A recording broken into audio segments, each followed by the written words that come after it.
Hi friends, welcome back to SS colourful Zindagi. ఈరోజు మీకు ఒక ఈజీ హెల్త్ టిప్ చూపించబోతున్నానండి. ఈ టిప్కి కావాల్సిన పదార్థాలు ఏంటో చూసేద్దామా. కప్పు తురిమిన అల్లం, కప్పు తేనె. తయారు చేసే విధానం ఏంటో చూసేద్దామా. ముందుగా స్టవ్ వెలిగించి దానిపైన ఒక గిన్నె పెట్టుకొని దానిలో తురిమిన అల్లాన్ని వేసుకోవాలి.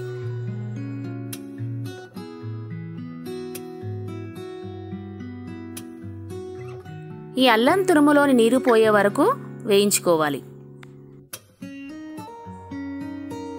ఇలా కాసేపు వేయించుకున్న తర్వాత స్టవ్ ఆఫ్ చేసి చల్లార్చుకోవాలి. దానిలో ఒక కప్పు తేనెను కలుపుకోవాలి. ఈ తేనెలో రోగనిరోధక శక్తి ఉంటుంది, అలాగే ఎన్నో ఔషధ గుణాలు ఉంటాయి కాబట్టి హెల్త్కి చాలా మంచిదండి. పైత్యం వల్ల కలిగే దురద, దద్దుర్లు, కళ్ళు తిరగడం లాంటివి కూడా తగ్గుతాయి.